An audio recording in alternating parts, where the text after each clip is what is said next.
Le monstre du Loch Ness. Une légende qui court depuis des siècles.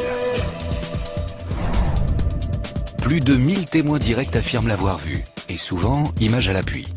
On a vu un long cou sortir de l'eau. Sa peau paraissait rugueuse, comme celle d'un éléphant. 26 personnes l'ont vu. Mais quelle vérité se cache derrière ce mythe qui intrigue le monde entier? Se pourrait-il que le monstre du Loch Ness existe vraiment?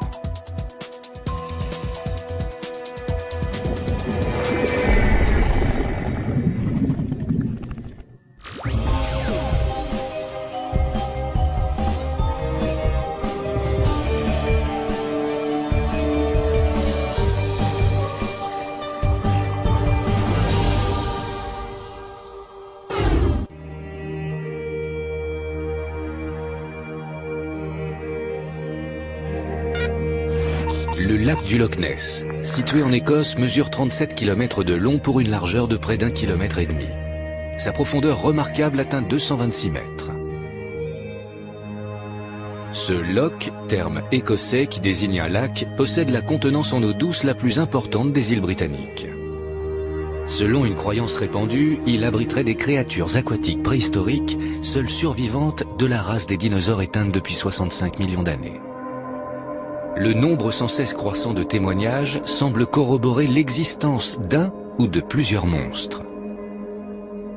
Robert Badger, plongeur.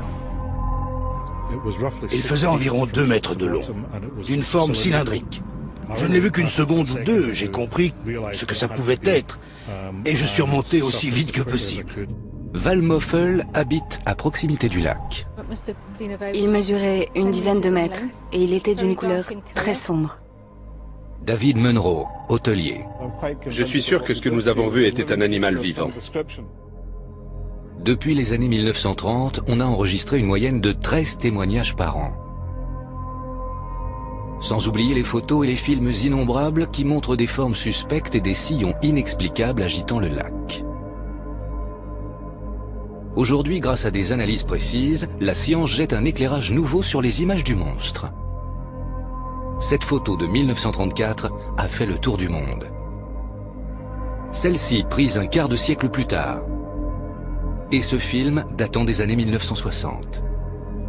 De nouvelles théories scientifiques pourraient expliquer bon nombre de ces prétendus témoignages. Les caméras modernes atteignent des profondeurs autrefois inaccessibles.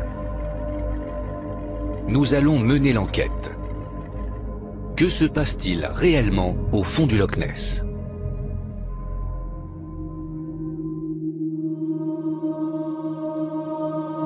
Le monstre du Loch Ness a peut-être été vu pour la première fois il y a plus de 1000 ans, en l'an 565 de notre ère.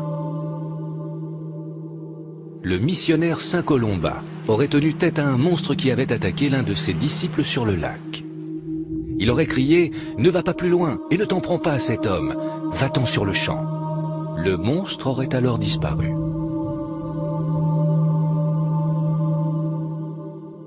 Spécialiste des mythes, Miranda Aldous-Green pense que la légende est peut-être fondée sur un événement bien réel. La plupart des récits liés à ce monstre ont un fond de vérité. Ces chroniqueurs chrétiens se sont peut-être appuyés sur une histoire qu'ils avaient entendue, au sujet d'un gros poisson ou de signes d'agitation dans l'eau. Ils ont ensuite enjolivé. Il faut attendre plusieurs siècles pour que le monstre refasse parler de lui.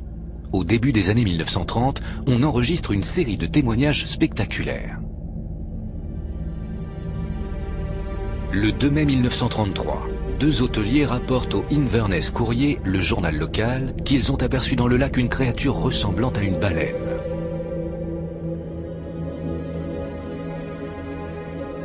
Quelques semaines plus tard, le 22 juillet, le couple Spicer, en vacances dans la région, croit voir une créature traverser la route bordant le sud du lac, à 50 mètres de sa voiture.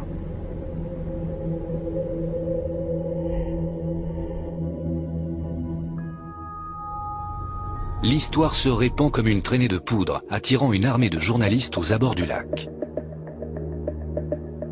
Les témoignages se multiplient. Moins d'1 an plus tard, une première photo du monstre fait son apparition. Elle est surnommée la photo du chirurgien, car c'est le respectable Dr Robert Wilson qui prétend l'avoir prise. C'est un professionnel reconnu, aux antécédents irréprochables. Personne ne doute de l'authenticité du cliché. Le phénomène du Loch Ness fait le tour du monde. La photo montre distinctement la tête et le cou d'un animal sortant des eaux du lac. L'animal est dès lors surnommé Nessie. Les spéculations vont bon train. Il s'agirait d'une espèce préhistorique, peut-être d'un plésiosaure. Ce reptile aquatique disparu depuis bien longtemps pouvait atteindre environ 11 mètres de longueur. Pour ceux qui se passionnent pour le mystère, la preuve semble irréfutable.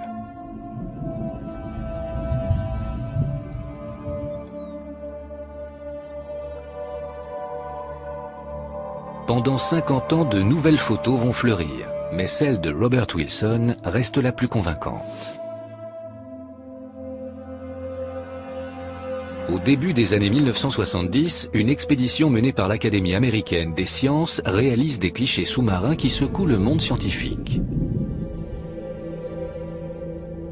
On y voit d'abord une nageoire, puis un corps, un cou et enfin la tête, rappelant une gargouille.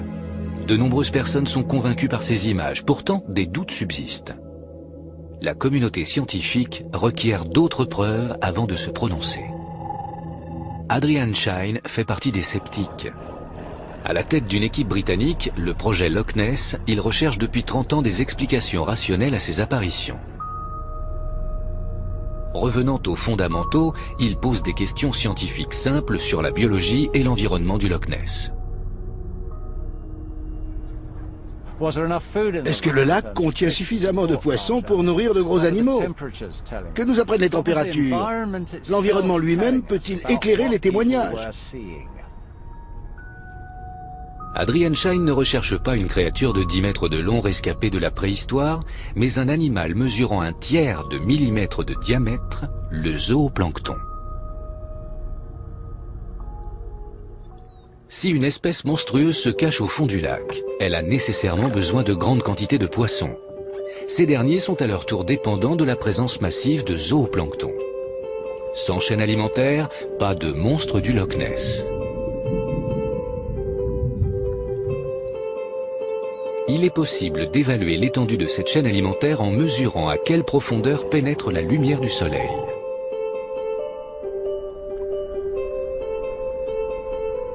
Le zoologiste David Martin est spécialisé dans les eaux douces.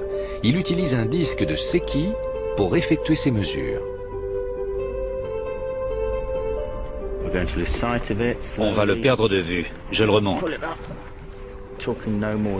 Et ça fait 1, 2, 3 mètres. Au-delà de 3 mètres, on perd la luminosité. La tourbe en suspension, déversée dans le lac par les cours d'eau avoisinants, empêche la lumière de descendre plus bas. Les algues vertes, premier maillon de la chaîne alimentaire, ne peuvent pas se multiplier dans l'obscurité.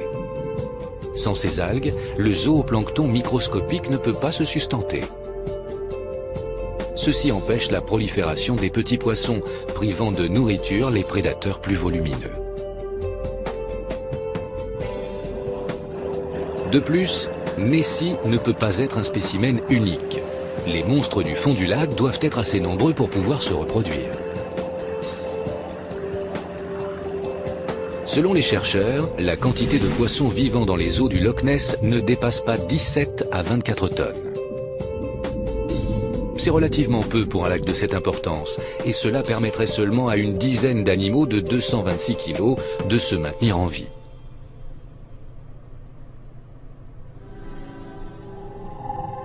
Richard Forrest est spécialisé dans l'étude des plésiosaures. Selon lui, 10 spécimens ne suffiraient pas à assurer la reproduction d'une colonie. Il faudrait 30 ou 40 individus pour assurer la survie de l'espèce. En outre, une colonie de plésiosaures ne passerait pas inaperçue. Leur système respiratoire ne leur permettrait pas de rester sous l'eau plus de quelques heures. Un animal à respiration aérienne qui vivrait dans le Loch Ness remonterait souvent à la surface. S'il y avait une population de plésiosaures, on pourrait les observer quotidiennement, car chacun d'entre eux viendrait respirer à la surface plusieurs fois par jour.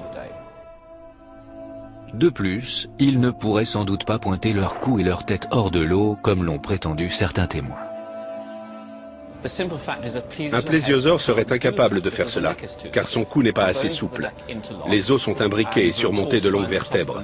Le cou ne pourrait pas sortir de l'eau à la verticale.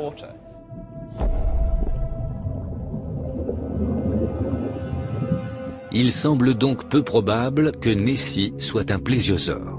Faut-il en conclure que des centaines de témoins se sont trompés? Le lac contiendrait-il assez de nourriture pour accueillir d'autres espèces? Peut-être un poisson géant ou un reptile inconnu et monstrueux tapi au fond du Loch Ness? Pour en avoir le cœur net, il n'y a qu'une chose à faire. Nous allons plonger dans les eaux troubles et mystérieuses du Loch Ness. Aucune caméra n'est jamais descendue à cette profondeur, tout au fond, dans la tanière de Nessie.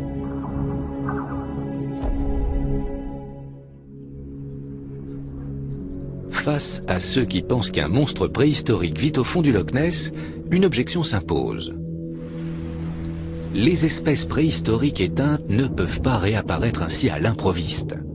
C'est du moins ce que pensaient les scientifiques. Jusqu'en 1938. Cette année-là, des pêcheurs sud-africains attrapent un énorme poisson que l'on croyait disparu depuis 80 millions d'années. Il s'agit d'un sélacanthe qui peuplait déjà nos océans il y a 360 millions d'années. Une espèce si ancienne qu'elle pourrait être apparentée aux premiers poissons qui ont conquis la terre ferme. Les mouvements de ses nageoires pectorales et pelviennes rappellent ceux de nos bras et de nos jambes. Le Muséum d'histoire naturelle de Londres détient de nombreux spécimens de poissons. Oliver Freeman, conservateur du musée, s'occupe de cette collection exotique qui comprend un sélacanthe. C'est comme si on avait découvert un dinosaure vivant. Nous n'avions aucune raison de penser qu'on trouverait encore des sélacanthes sur Terre. Le sélacanthe a peu de chances d'être notre monstre du Loch Ness, mais sa découverte a encouragé les chasseurs de monstres. Elle a prouvé que des espèces que l'on pensait disparues pouvaient parfois défier la science. S'il a fallu sillonner les océans pour trouver un sélacanthe, le Loch Ness offre une surface plus raisonnable. Mais ces eaux tourbeuses et noirâtres ont longtemps empêché toute exploration par des plongeurs. Les passionnés devaient se contenter de photos et d'images filmées hors de l'eau. Mais l'arrivée du sonar a changé la donne. Les ondes sonores permettent d'avoir une vue bien plus précise de cet univers trouble. Il n'y a pas beaucoup de poissons. C'est typique du Loch Ness. Si de mystérieux animaux géants peuplent le Loch Ness, la technologie du sonar devrait nous permettre de déterminer leur présence. Mais ce procédé a lui aussi ses limites. Sa portée est relativement faible. C'est un peu comme si l'on balayait le lac à l'aide d'une lampe torche géante. Seuls les animaux traversant le rayon seraient visibles. Dans ce lac immense, l'ampleur de la tâche est décourageante. Pourtant, plusieurs expéditions équipées de sonars ont tenté de résoudre le mystère. L'opération Deep Scan reste la plus importante à ce jour. En 1987, des bateaux sont déployés sur toute la largeur du lac. Chacun d'entre eux porte un sonar. Une chose est sûre, aucun animal préhistorique rôdant au fond des eaux ne pourrait échapper à cette exploration minutieuse. The team of scientists said tonight they'd made sonar contact with a large unidentified object. They described it as of unusual strength and size. Cette découverte pousse l'expédition à retourner sur les lieux, toujours armée de sonars. S'agirait-il d'une preuve déterminante? La zone est de nouveau balayée, mais il s'avère que l'objet détecté dans un premier temps n'est qu'un amas de débris au fond du lac. Tout espoir n'est pas perdu. 3 des images obtenues par sonar ne montrent pas des débris fixes. Mais selon Adrian Shine, il faut chercher d'autres explications pour ces clichés. Nous avons pensé qu'il pourrait s'agir de phoques qui étaient entrés dans le lac. Les dimensions correspondaient. Même si le relevé n'est pas clair, cela ne veut pas dire qu'on a trouvé le monstre du Loch Ness. Malgré cette expédition, impossible de prouver la présence d'animaux de grande taille. Pourtant, les témoignages continuent. Le monstre pourrait-il se trouver hors de portée des sonars? Peut-être dans une cavité au fond du lac. Dans la région, la légende veut que l'animal se cache dans une tanière, une sorte de grotte. Quelques années après l'opération Deep Scan, une découverte vient renforcer la thèse d'un repère de ce type. Un garde-côte écossais nommé George Edwards mesure la profondeur du lac à l'aide d'un échosondeur numérique. Il constate une valeur bien supérieure aux 226 mètres officiels. C'est l'endroit le plus profond du Loch Ness qu'on ait mesuré à ce jour. La profondeur atteint 248 mètres. C'est ce que j'ai enregistré le 1er novembre 1989 lors d'un exercice de garde-côte. Ce relevé suggère l'existence d'une cavité où d'éventuels animaux marins auraient pu échapper au balayage effectué par l'expédition Deep Scan. C'est à peu près ici. J'ai réalisé cette mesure plusieurs fois, mais l'endroit est difficile à localiser précisément. Le signal révèle une profondeur de plus en plus importante. Ce jour-là, la valeur indiquée par le sonar est de 244 mètres. Après avoir repéré ce point précis, nous envoyons une caméra sous-marine conçue par le projet Loch Ness afin d'explorer le repère de Nessie.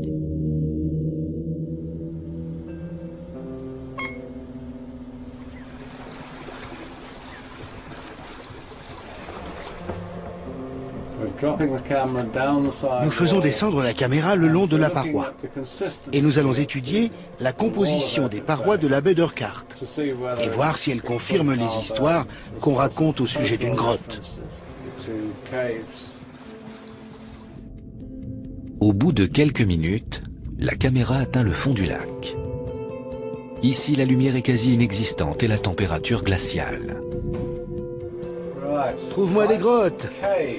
Si ce n'est pas une grotte, c'est peut-être un rebord qui permet d'échapper aux ondes du sonar. Des rochers, une paroi argileuse bien droite. Malgré le mythe entourant la tanière de Nessie, le fond du lac est une surface plane. Aucune cavité, pas même un décrochement. Du reste, ce n'est pas étonnant car les roches sont particulièrement dures. La faille de Great Glen s'est formée dans des conditions de pression et de chaleur extrêmes, lors de la collision des continents qui a modelé l'Écosse il y a des millions d'années. Par la suite, une série de glaciers a donné au Loch Ness sa forme de vallée en U. Le dernier de ces glaciers a fondu il y a 11 000 ans. Stuart Monroe, géologue, est expert dans la topographie de l'Écosse. Si nous avions été dans la région il y a 11 000 ans, nous aurions assisté au retrait du glacier. Mais si le lac s'est formé il y a un peu plus de 10 000 ans, comment une colonie d'animaux préhistoriques pourrait-elle peupler les lieux depuis 65 millions d'années? Le monstre aurait-il pu venir de la mer à la fin de la période glaciaire? On sait qu'une inondation importante a eu lieu à cette époque. Celle-ci aurait donc pu entraîner Nessie depuis la mer vers le lac. Le monstre serait resté sur place après la baisse du niveau de l'eau. L'inondation provenait de cette vallée nommée Glenroy, à 30 km au sud du Loch Ness. Ces traces laissées sur le littoral montrent que la région était autrefois sous l'eau. Le glacier retenait cette eau à la manière d'un barrage naturel jusqu'à la fonte des glaces. Généralement, en géologie, on parle de phénomènes observés sur plusieurs millions d'années. Mais cet événement-là s'est produit en une journée. L'équivalent d'un tiers du volume du Loch Ness provient de Glenroy. L'eau a ensuite poursuivi sa route vers la mer, en direction de l'actuelle ville d'Inverness. L'inondation de cette étroite bande de terre séparant le Loch Ness de la mer aurait pu permettre à Nessie, peut-être accompagné de ses petits, de nager vers l'intérieur des terres et de s'installer dans le lac. L'hypothèse tient debout, mais comment la vérifier? En 1994, des chercheurs prélèvent des carottes de boue au fond du lac. Ces échantillons montrant l'empilement des couches de sédiments sont un témoignage saisissant des 10 000 dernières années. Il reflète les changements climatiques, les pluies acides et montre même l'impact de la catastrophe de Tchernobyl. Mais on ne trouve aucune trace d'eau salée qui aurait touché le Loch Ness depuis la dernière glaciation, il y a 10 000 ans. Il n'y a toujours aucune preuve convaincante que la mer soit venue jusqu'ici depuis la dernière glaciation. Dans ce cas, il est impossible que des animaux aient pu s'introduire dans la région depuis l'océan au cours d'une inondation. L'autre entrée possible, c'est la seconde extrémité du lac, qui rejoint le fleuve Ness, large mais peu profond. Aujourd'hui, c'est ainsi que des saumons et parfois des phoques ou d'autres animaux peu courants pénètrent dans le lac. Ainsi, en 1932, une jeune femme aperçoit dans le cours d'eau un animal ressemblant à un crocodile. Il est doté d'un cou assez court, d'un long groin et de ce qui ressemble à des défenses.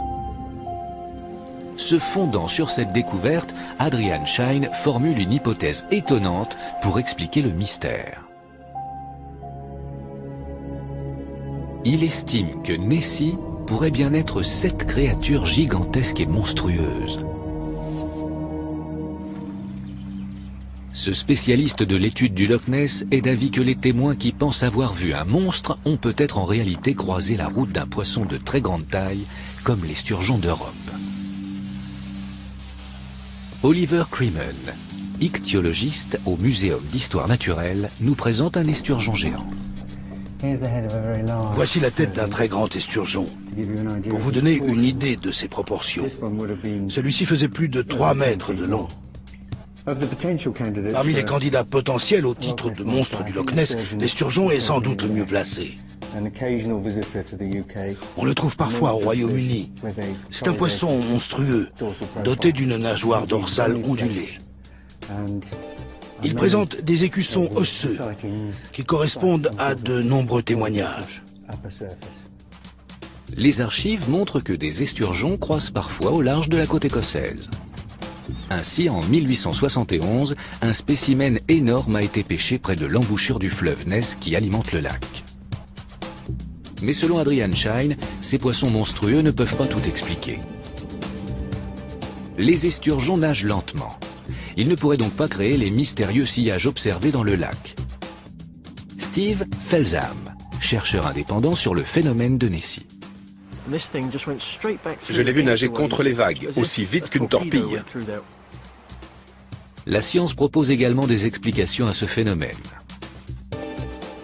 Le sillage des bateaux reste visible à la surface de l'eau pendant un certain temps.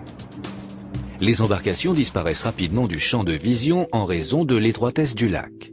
Dès lors, ces remous semblent animés d'une vie propre. Une fois que l'eau est en mouvement, les ombres projetées par les collines à pic, qui bordent le lac, se mêlent aux teintes sombres des eaux du Loch Ness pour créer des formes qui peuvent aisément évoquer un monstre. Certaines images de ces remous ont tout de même donné du fil à retordre aux plus sceptiques pendant plus de 40 ans. Il s'agit du film tourné par Tim Dinsdale. Aujourd'hui encore, certains le considèrent comme la preuve la plus convaincante de la présence d'un monstre préhistorique dans le lac. Inspiré par la légende, Tim Dinsdale, un jeune Anglais ingénieur en aéronautique, se rend au bord du Loch Ness le matin du 23 avril 1960, armé d'une caméra 16 mm. En longeant le lac, il aperçoit une forme progressant rapidement dans l'eau. Après l'avoir observé à travers ses jumelles, il est convaincu qu'il s'agit d'une créature monstrueuse qui file à la surface.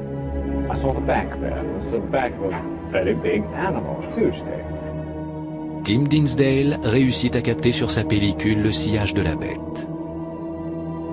Ces quelques images vont devenir un jalon incontournable de la légende du Loch Ness.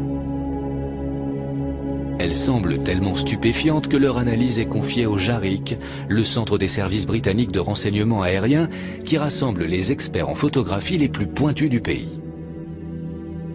Selon les conclusions de l'enquête, il ne s'agit sans doute pas d'un objet de fabrication humaine. Émanant d'une source qui fait autorité, ce rapport va assurer au film de Tim Dinsdale une place de choix dans la mythologie du Loch Ness. Mais il reste une énigme à élucider.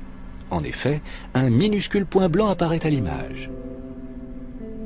Ceux qui croient en l'existence du monstre estiment qu'il s'agit d'un défaut de la pellicule en celluloïd d'origine. Sans doute un grain de poussière qui s'est posé sur la surface du film au développement. Quant à Adrian Shine, qui a le premier identifié cette tâche grâce à un ordinateur performant dans le cadre du projet Loch Ness, il doute de l'authenticité des images.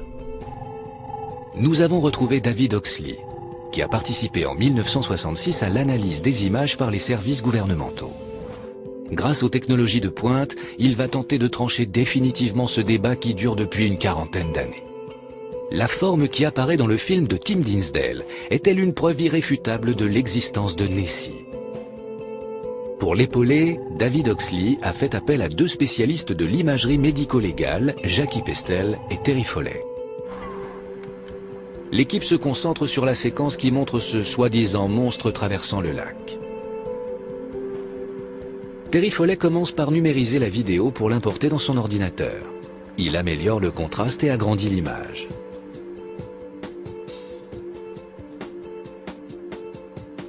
Il isole ensuite certains photogrammes provenant de divers moments du film. Jackie Pestel les étudie à l'aide d'un appareil stéréoscopique permettant de superposer deux photogrammes. Si le minuscule point blanc est dû à un défaut de la pellicule, alors il apparaîtra sur un seul photogramme. S'il s'agit d'un composant réel appartenant à la forme qui traverse le Loch Ness, il sera visible sur les deux images. Grâce à l'appareil stéréoscopique qui permet une vue en 3 dimensions, il se détachera nettement de l'arrière-plan. Ce point discret apparaît sur plusieurs photogrammes, en tout cas sur les deux que nous avons sélectionnés. 40 ans après la petite révolution causée par le film de Tim Dinsdale, il s'avère que la petite tache blanche ne peut pas être un défaut de la pellicule. Si tel est le cas, il n'y a plus qu'à en tirer les conséquences.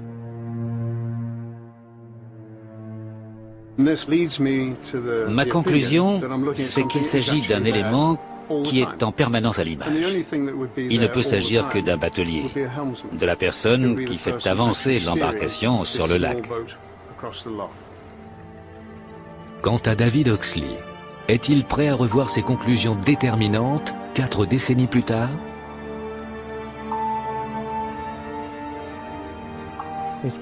Je pense qu'il s'agit d'un objet inanimé.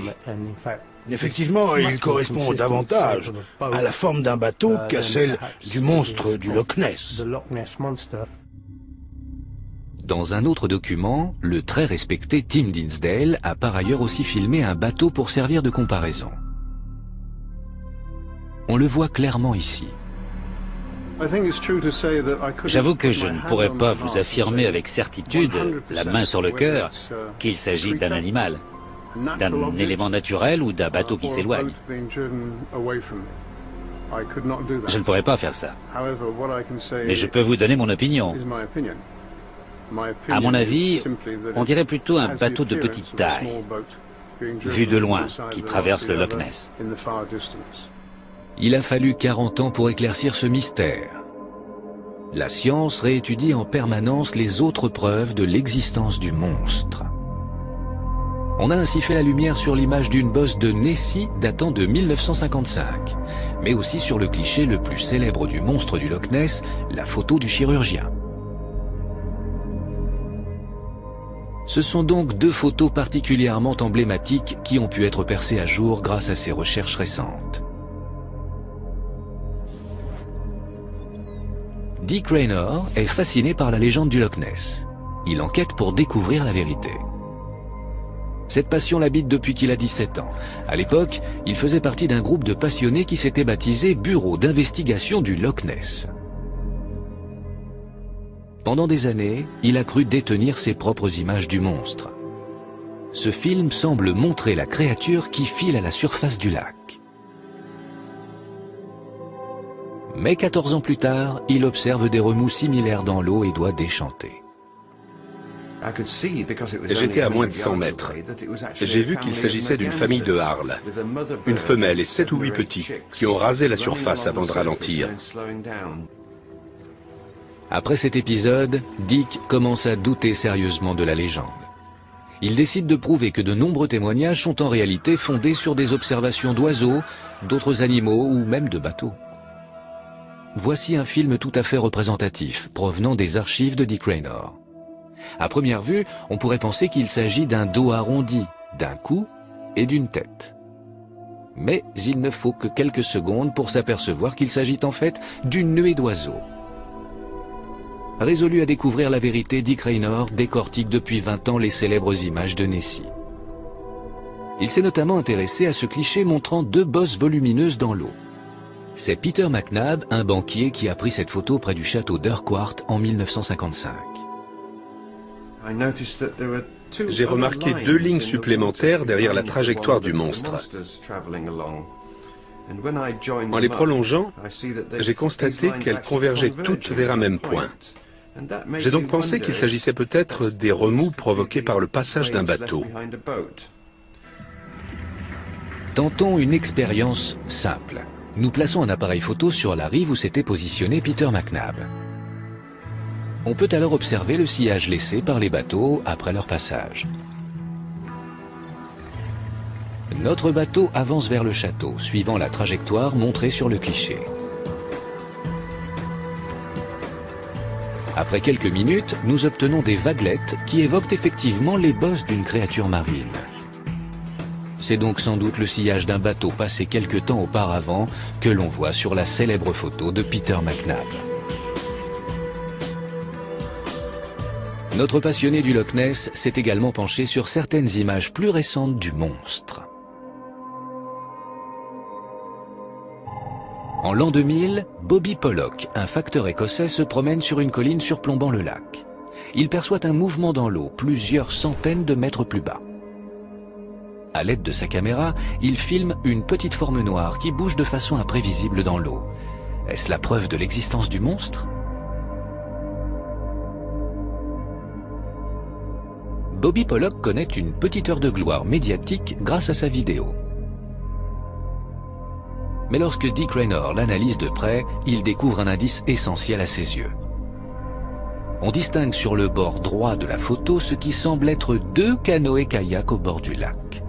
La forme mystérieuse serait en réalité l'un des deux kayakistes en train de nager, peut-être vêtu d'une combinaison noire. Ce qui renforce la thèse selon laquelle il s'agirait d'un nageur, c'est qu'on perçoit un mouvement du bras à certains moments du film, comme si la personne nageait en dos crawlé. Mais une autre image semble résister à toute explication. C'est la photo du chirurgien, l'une des pièces fondatrices du mythe. La photo du chirurgien est un symbole. C'est la représentation que la plupart des gens ont de Nessie. C'est leur Nessie reconnaissable instantanément. Mais il reste une énigme à son sujet. Dans les années 1930, la photo du chirurgien fait sensation. Elle semble apporter la preuve de l'existence du monstre. Son auteur est un chirurgien respecté et absolument digne de confiance. Pourtant, la photo cache une histoire de supercherie et de vengeance. L'histoire commence en 1933. Un journal anglais engage Marmaduke Wetherell, chasseur de gros gibier, pour traquer le monstre du Loch Ness. Au bout de quelques jours, celui-ci prétend être sur sa trace. Il aurait trouvé des empreintes gigantesques au bord du lac.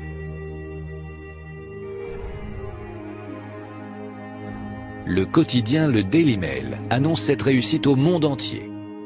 À la fin de l'année 1933, des moulages des traces de pas sont envoyés au Muséum d'histoire naturelle de Londres pour être étudiés.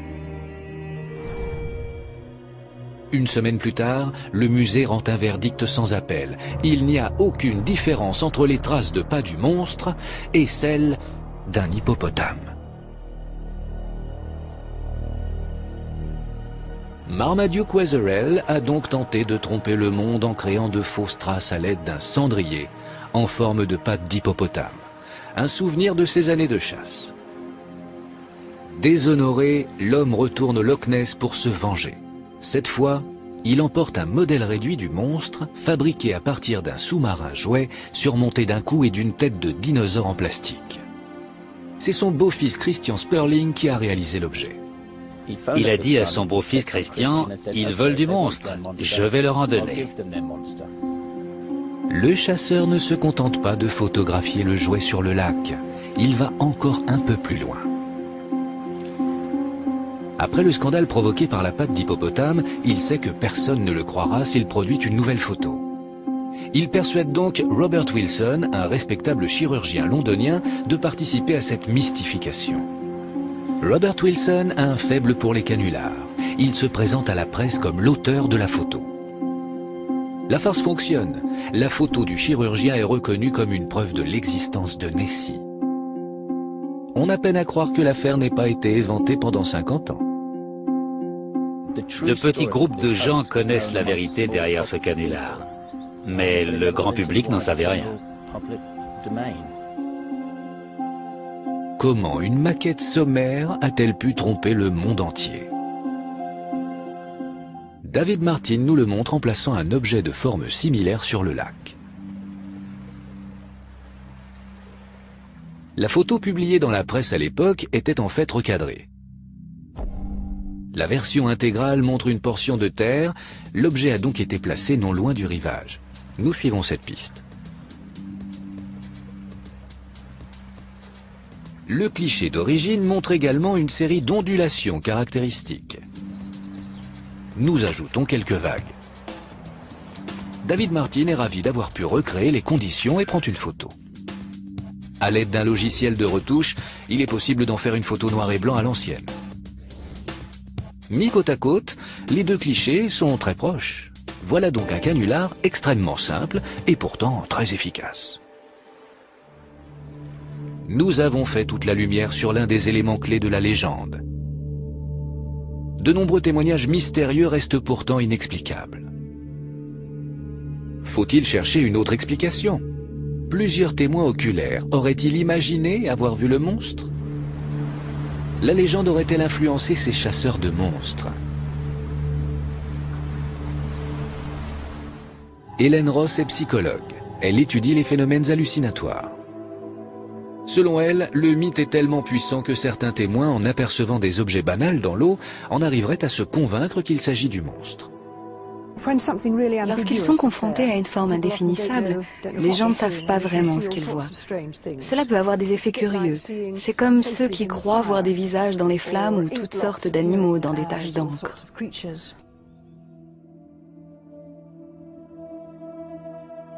Hélène Ross s'apprête à reproduire une expérience réalisée il y a quelques années par le projet Loch Ness. Elle y ajoute sa touche personnelle. Nous allons conduire cette expérience dans deux endroits, sur le Loch Ness et sur le lac Estuary, à l'université de Stirling, pour voir si les gens réagissent différemment selon le cadre. Un morceau de bois est déposé sur l'eau dans chacun des deux lacs. Ce test montrera si les témoins transforment cet objet ordinaire en monstre marin. Nous allons filmer la réaction des témoins à l'aide de nos caméras.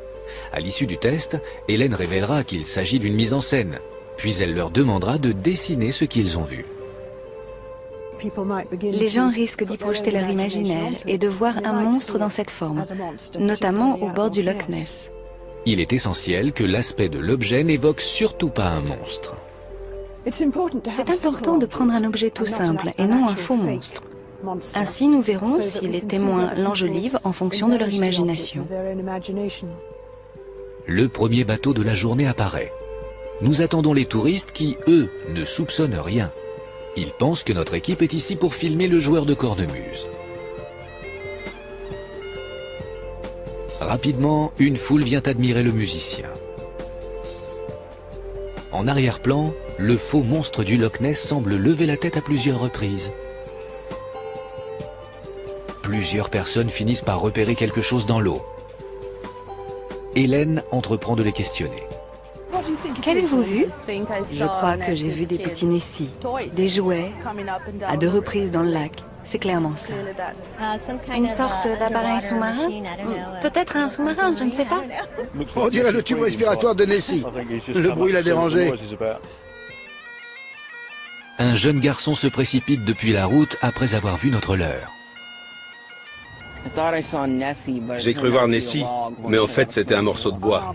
Mais tu as cru que c'était Nessie? Je suis sûr qu'il existe. Il a cru voir le monstre de loin et il est accouru pour en avoir le cœur net. Quand il a constaté que ce n'était qu'un bout de bois, il a été très déçu. La plupart des témoins dessinent un objet qui ressemble au morceau de bois. Mais le jeune garçon lui adjoint un corps. Selon notre petite expérience, un touriste sur 10 enjolive ce qu'il observe.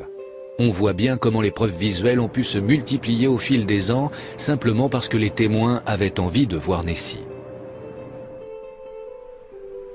Nous reproduisons l'expérience à l'université de Stirling, afin de vérifier notre hypothèse.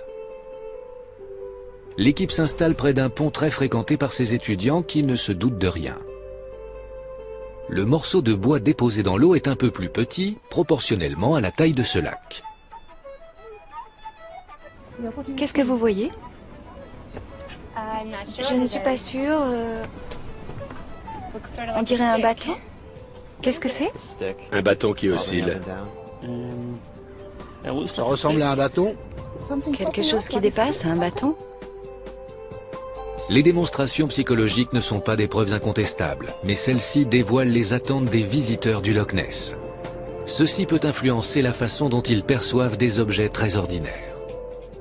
Parmi les milliers de personnes qui scrutent l'eau en essayant d'apercevoir quelque chose, il n'est pas étonnant qu'un ou deux individus soient sincèrement convaincus d'avoir vu le monstre.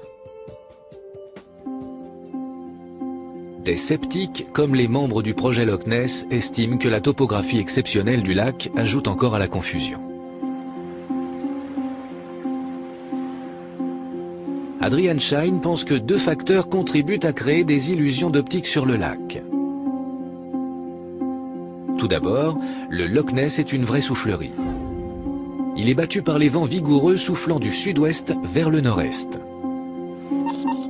De plus, en raison de leur profondeur remarquable, les eaux du lac ne sont jamais très chaudes en été, ni très froides en hiver. Le Loch Ness ne gèle jamais. En hiver, les eaux relativement chaudes rencontrent l'air froid, ce qui peut créer des mirages à la surface. Quant aux vents qui soufflent à la fin de l'été, ils sont à l'origine d'un phénomène extraordinaire appelé sèche.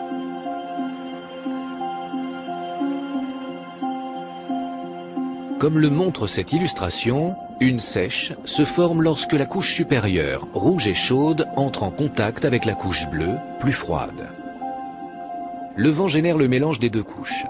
Ceci provoque l'apparition d'une vague sous-marine qui met en mouvement la surface du lac. Lorsque la couche chaude passe au-dessus de l'eau froide, elle provoque un mouvement oscillatoire quasi invisible pour nous.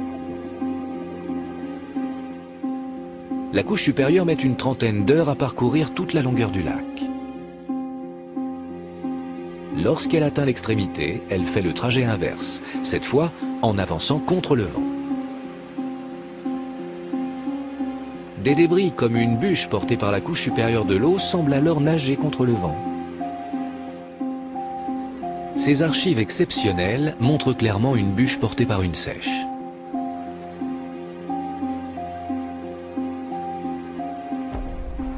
Si je vois un objet flotter sur le lac, je penserai d'abord qu'il s'agit d'une bûche.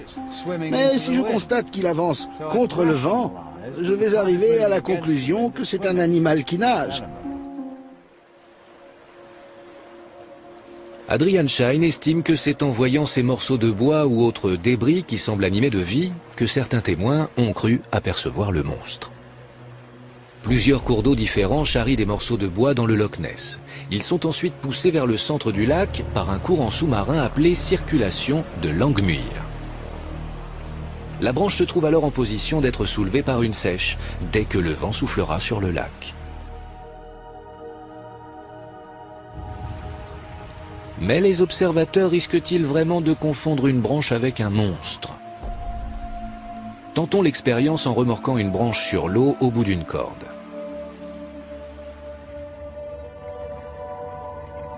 De nombreux témoins affirment avoir vu le dos du monstre, tandis que d'autres évoquent une tête et un cou. Nous choisissons une branche au hasard. Avec une lumière favorable et un morceau de bois adapté, notre monstre du Loch Ness apparaît dans toute sa splendeur.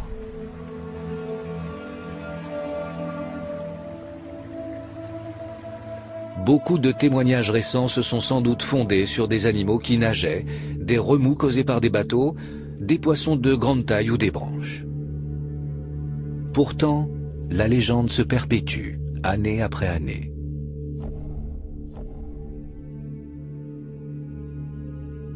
Luigi Picardi, spécialiste italien de la géologie méditerranéenne, propose une autre théorie pour expliquer certains témoignages plus anciens.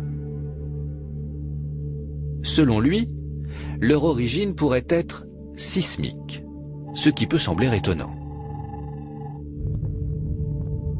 Pour Luigi Picardi, ce sont bien des tremblements de terre qui pourraient expliquer la genèse de la légende qui nous intéresse. Selon lui, l'activité sismique présente sous le lac pourrait créer des perturbations à la surface de l'eau, donnant l'illusion de la présence d'un monstre. Le scientifique étudie actuellement les mythes grecs. Il estime que la mythologie antique, qu'elle soit grecque, écossaise ou de toute autre origine, offre de nombreuses réponses. On se rend compte que de nombreux phénomènes décrits dans la mythologie s'apparentent aux effets des séismes violents. Il affirme que ces théories ne s'appliquent pas seulement au monde antique méditerranéen, elles valent aussi pour les légendes marines. Certains géologues estiment qu'un séisme survenu en 1991 au Guatemala renforcerait cette thèse. À l'époque, des scientifiques à la recherche de traces de la civilisation maya assistent à un tremblement de terre qui produit des turbulences dans un lac de la région. Le choc sismique provoque des vagues rappelant fortement les mythes liés aux serpents qui font partie des légendes du pays.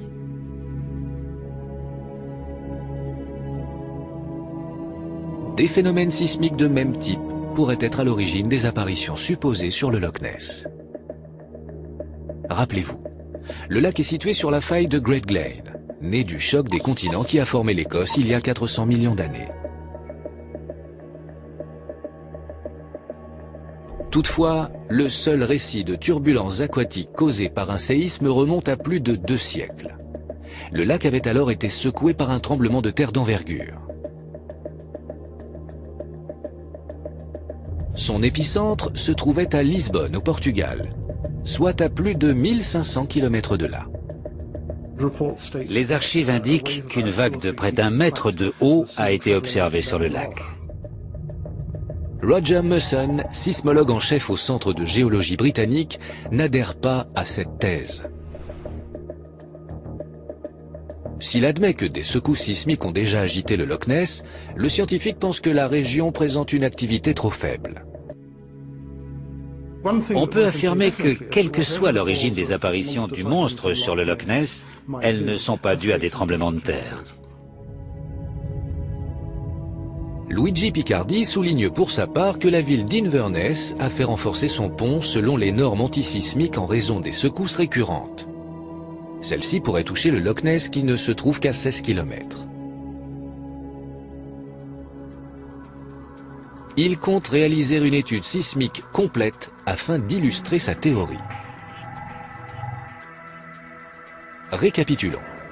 De nombreux témoignages recueillis peuvent être expliqués par des phénomènes naturels.